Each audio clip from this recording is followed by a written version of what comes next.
Salve, salve, tudo bem contigo? Será que você sabe aí qual é a diferença entre direito autoral e direito de imagem? O vídeo de hoje vai ser dedicado para a gente trocar uma ideia sobre o que é direito de imagem e como ele afeta a vida de um fotógrafo e de uma fotógrafa profissional. Se você está curioso aí para conhecer e saber um pouco mais sobre direito autoral, tem um card aparecendo aqui em cima agora de um vídeo em que eu expliquei direitinho como a lei de direito autoral se aplica na fotografia e no dia a dia, claro, de quem trabalha com ela. E eu quero começar te falando o seguinte: muito provavelmente o que a lei chama de imagem não é a mesma coisa que você entende como imagem. Sabia que para essa lei do direito de imagem, imagem é bem mais do que a representação física de alguém por um equipamento, como uma câmera fotográfica ou uma câmera de vídeo? Então, a nossa legislação aqui no Brasil, ela meio que subdivide esse conceito de imagem em três tipos. Tem a imagem que a gente lida no dia a dia da fotografia, que a lei entende como imagem-retrato, que é exatamente o processo que a câmera faz, seja analógica ou digital, ao fotografar ou filmar e registrar a imagem de alguém e transformar isso num arquivo digital que depois vai para as redes sociais ou vai ser impresso. Essa é a imagem-retrato. A gente tem também uma coisa chamada de imagem-atributo, que provavelmente você nunca ouviu falar dela. Já tinha ouvido essa expressão imagem-atributo? A legislação trata a imagem-atributo como algo que caracteriza uma pessoa, mas não é a imagem dela propriamente dita. Por exemplo, alguém que tem um gestual muito marcante, que acabou lembrando essa pessoa sempre que você vê esse gestual. Eu me lembro muito do "E o salário, ó", do professor Raimundo. Para mim é um exemplo bem legal de trabalhar para que vocês possam entender essa coisa de imagem-atributo no gestual. Tem também algum bordão que às vezes a pessoa sempre fala, atores, atrizes, narradores têm muito isso, de ter um bordão que acaba caracterizando essas pessoas. Isso daí é imagem-atributo. E aí a lei vem ainda com uma terceira forma de imagem que ela chama de imagem-voz, que seria exatamente o que a própria palavra já diz, é a gravação da voz de uma pessoa e o uso desse som em algum contexto aí, sem a autorização dela ou com autorização também. Mas fica aí esse conceito de imagem-voz, que também a gente praticamente nunca ouve falar dele. Resumindo, a gente pode entender a imagem para fins de estudo do direito de imagem como imagem-retrato, imagem-atributo e imagem-voz. Bom, se por acaso você está achando a coisa muito complicada até aqui, fica tranquilo, porque desses três aspectos que eu falei, a gente vai se prender nesse vídeo só o primeiro deles, que é a imagem-retrato, que seria na prática, a fotografia em si. E aí, gente, apesar de eu estar falando lei de direito de imagem, não existe no Brasil uma lei específica para tratar do direito de imagem, como acontece com o direito autoral. No direito autoral, a gente tem uma lei específica, que inclusive recebe esse nome, e lá ela detalha todas as situações em que o direito autoral está envolvido e é muito mais simples de entender, estudar e aprender também esse conceito. Já no tema do vídeo de hoje, que é direito de imagem, não existe essa lei específica. Tudo que tem na legislação sobre direito de imagem está meio que espalhado. Tem uma parte na Constituição, tem uma parte no Código Civil, tem a Lei Carolina Dickmann, que está ligada aí a direito de imagem relacionado a crimes cibernéticos. Então a gente tem as explicações, as normas para o direito de imagem meio que espalhadas em vários documentos. Mas isso também não é um problema, porque dá para sintetizar o plano de fundo de todos eles, o que está por trás deles de uma forma bem fácil para você entender. Bom, então afinal, qual é essa síntese? Qual é o elemento que eu preciso entender para poder não cair aí nas armadilhas do direito de imagem? É muito simples, pensa comigo aí. Se você está fotografando e na sua foto tem uma pessoa que é o assunto principal da imagem, que é o elemento de destaque da sua imagem, então toda vez que você for usar essa fotografia, você precisa que essa pessoa autorize esse uso. Essa é a regra geral, é a norma que é mais comum de ser aplicada toda vez que a gente vai tratar de direito autoral. Existem exceções à norma? Existem. Por exemplo, se você é um fotojornalista, vai fazer a cobertura de uma grande manifestação, e aí está aquela confusão, muita gente, faixas, cartazes, você faz uma foto para pegar todos os manifestantes para mostrar ali que a adesão, a participação foi grande. Obviamente vai aparecer a imagem, retrato de um monte de gente ali naquela foto, mas como a finalidade dessa foto é informar, e lá na Constituição está dizendo que é garantido o direito à informação a todo mundo, então na balança aí do direito, é como se esse direito coletivo à informação fosse superior ou mais importante do que o direito individual à imagem. Nesses casos, o direito de imagem ele é relativizado. Se prioriza mais o direito à informação coletivo do que o direito individual à imagem. Então, esses exemplos aí como o jornalismo, como atividades educacionais, educativas, como atividades culturais sem fins lucrativos, nesses ambientes aí, nesses contextos, você vê a lei sendo aplicada de forma mais branda quando o assunto é direito de imagem, porque as pessoas podem usar imagens que tenham outras pessoas se elas estão em um desses contextos, sem que elas tenham que pagar para a pessoa que aparece na foto alguma quantia em dinheiro. Então, se você vai usar a foto com uma finalidade jornalística de informar, se é numa finalidade educacional, se é numa finalidade cultural, sem fins lucrativos, você pode de boa usar essas imagens que você não vai ser obrigado pela legislação a remunerar as pessoas que estão ali nela. Isso é configurado como exceção. Então tem a regra geral, que é aquela que diz, se tem uma pessoa que seja assunto principal da foto, toda vez que essa foto for usada, a pessoa tem que autorizar. E tem as exceções, que são nesses contextos que eu mencionei. Um outro ponto que traz bastante segurança para a gente que trabalha com fotografia é entender que se a foto foi feita num ambiente público, em um espaço de convívio público, não tem tanto problema a gente registrar pessoas e não ter a autorização dessas pessoas e depois usar essas fotos. Porque a lei entende, a jurisprudência, na verdade, vai entender que existe uma autorização implícita de registro se a pessoa está ali num ambiente de convívio público, certo? Então, é diferente de você fotografar alguém subindo numa árvore para fotografar por cima de um muro um casal tomando banho numa piscina dentro dos limites desse muro. Isso é uma coisa.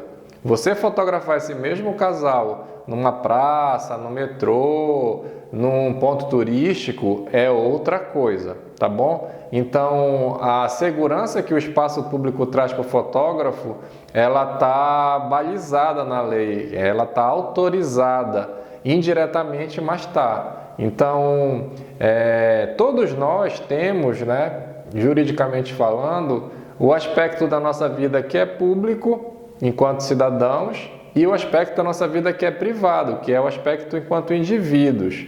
Então, a lei lida com isso daí também quando vai falar de direito de imagem.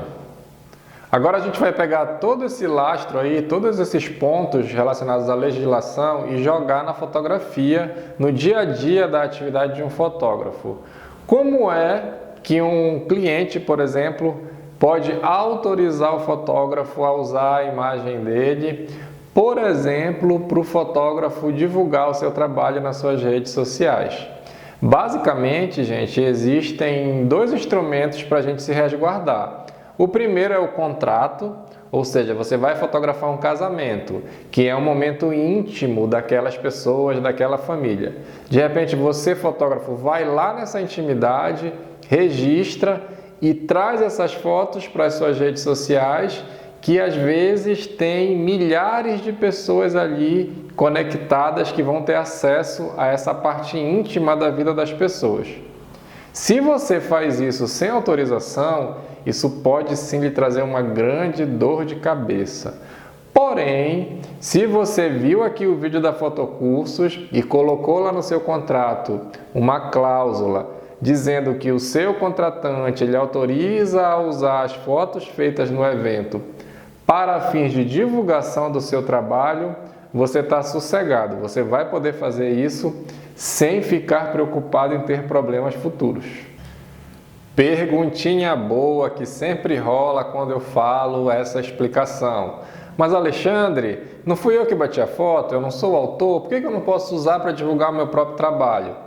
Não pode, porque você, apesar de ser o autor dessa foto, ou seja, você está dentro da lei do direito autoral, mas essa foto tem como assunto principal a imagem de pessoas. Então vai haver o que? Um conflito entre o direito autoral e o direito de imagem. Como é que a gente faz a mediação desse conflito? Com o contrato dizendo que o contratante autoriza o autor, fotógrafo, a usar essas imagens. Não pode deixar esses dois direitos aí, o autoral e o de imagem, brigarem, tá bom? O contrato é o que faz essa conciliação. Aí você continua sendo o autor da foto, como sempre foi, mas a imagem de quem está lá está autorizada a ser usada. E aí fica tudo muito tranquilo. O segundo instrumento aí para a gente se proteger desses problemas é mais para quem está iniciando. Você quer fazer portfólio, está ali batendo cabeça para começar na fotografia, chama um amigo, chama uma amiga, chama um amigo do amigo para fazer ensaios fotográficos em lugares legais e poder abastecer suas redes sociais para aí sim poder ganhar cliente. Você está fazendo isso de graça só para conseguir fotos boas para divulgar o seu trabalho. Ok, sem problema até aí. Mas se essa pessoa algum dia que topou posar para você de boa, reclamar por algum motivo que seja, a gente nunca sabe, né, o que nos aguarda, e aí ela pede para você tirar as fotos, causa algum tipo de confusão, acusa você judicialmente de estar infringindo o direito de imagem dela. Como que resolve isso? Então é sempre legal no ensaio, que normalmente não se faz um contrato muito bem elaborado para esse tipo de serviço, é você ter um termo de autorização de uso de imagem, que pode ser 1 a 4. Eu vou deixar um modelinho aqui na descrição do vídeo, para quem quiser usar, quem estiver precisando, é só baixar esse modelo, que é muito simples. A pessoa diz, eu, fulano de tal, autorizo o fotógrafo fulano de tal a usar as fotos do ensaio fotográfico para fins de divulgação do seu trabalho. A pessoa coloca ali o nome, o CPF e pronto, você guarda aquilo ali e aquilo é a sua garantia de que aconteça o que acontecer. Se você está usando aquelas fotos só para fins de divulgação do seu trabalho, você está blindado dessa dor de cabeça. Outra perguntinha marota que sempre surge nessa explicação. Alexandre, a pessoa me autorizou verbalmente, eu conversei, ela falou, ok, pode usar, vai lá, não tem problema. Vale.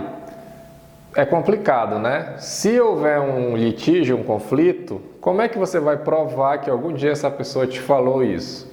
E aí vai ficar a palavra de um contra a palavra do outro. O fato em si que a justiça vai provavelmente avaliar é que tem uma imagem ali de alguém que está dizendo que não autorizou. E aí, meu amigo, fica o dito pelo não dito. Essa história é tão séria, gente, que essas redes sociais aí, o Facebook, o Instagram, por exemplo, eles só permitem que a gente poste foto com um monte de gente, que a gente compartilhe foto de outras pessoas e que outras pessoas compartilhem as nossas fotos ou que marquem, né, outras pessoas que estão ou não na foto, porque quando a gente faz a nossa conta lá de usuário, a gente marca ali a caixinha de que estamos aceitando as normas de uso daquela plataforma. E lá dentro, se a gente for parar para olhar, coisa que infelizmente a gente raramente faz, está escrito que a gente autoriza as pessoas compartilharem nossas fotos, que a gente autoriza o uso da nossa imagem ali naquela rede social, que se a gente fizer alguma postagem que desagrade alguém com relação a esse e outros direitos, a responsabilidade é nossa. Ou seja, lá nos termos de uso, as redes sociais elas dizem, opa, não é comigo. A pessoa que entrou aqui, que está postando conteúdo de imagem dos outros e dela, ela autorizou o uso da imagem dela, então qualquer pessoa pode compartilhar. E ela disse também que se ela postar algum conteúdo que ofenda de alguma forma outra pessoa, a responsabilidade era dela. Então, nesse jogo, a gente está sozinho, porque lá no termo de uso da rede social, a gente disse que era com a gente a parada. E aí ela falou, ok, então é com você. Se der problema, quem vai ser responsabilizado é o usuário e não a plataforma. Então, olha só, se você está ainda aqui nesse vídeo é porque realmente você está a fim de aprender bastante sobre direito de imagem. Então, eu vou ler para você o artigo 5º da Constituição, que lá no inciso 10, olha como é que está o texto. São invioláveis a intimidade, a vida privada, a honra e a imagem das pessoas, assegurando o direito à indenização pelo dano material ou moral decorrente de sua violação. Tem também o artigo 20 do Código Civil. Olha o que ele diz. Só juridiquês, vamos lá. Salvo se autorizadas ou se necessárias à administração da justiça ou à manutenção da ordem pública, a divulgação de escritos, a transmissão da palavra, a exposição da imagem de uma pessoa poderão ser proibidas a seu requerimento e sem prejuízo de indenização que couber se lhe atingirem a honra, a boa fama ou a respeitabilidade, ou se destinarem a fins comerciais. Então, tudo isso que eu falei ao longo do vídeo está presente aqui, claro que numa linguagem muito mais complicada da gente entender, está presente aqui tanto na Constituição, no artigo 5º, quanto no Código Civil, no artigo 20. Tem ainda, gente, a Lei Carolina Dickmann, que eu falei lá no início, que fala dos crimes virtuais relacionados à imagem. Mas aí fica para uma próxima oportunidade, porque já é um material, já é um documento mais extenso. Missão cumprida, esse foi o nosso vídeo sobre direito de imagem, que bateu uma bola legal aí com o vídeo sobre direito autoral que a gente já tinha feito semana passada. Então, assistindo os dois, com certeza você vai ter uma visão legal dessas duas partes do direito que afetam diretamente quem trabalha com produção de imagem, tá bom? Se você tiver alguma dúvida, coloca aí nos comentários que daqui a pouquinho eu vou lá e te respondo. E se você quer dar uma força aqui para o nosso canal, compartilhe esse vídeo com alguém que você acha que tem interesse por esse conteúdo. Marca aí o joinha. Se ainda não se inscreveu no canal, por gentileza, fique à vontade. Habilite as notificações, que a gente toda semana está produzindo conteúdo e a YouTube vai lá e te avisa. Beleza? O meu nome é Alexandre Brito, eu sou um instrutor aqui da Fotocursos e foi um prazer estar na tua companhia durante esse vídeo.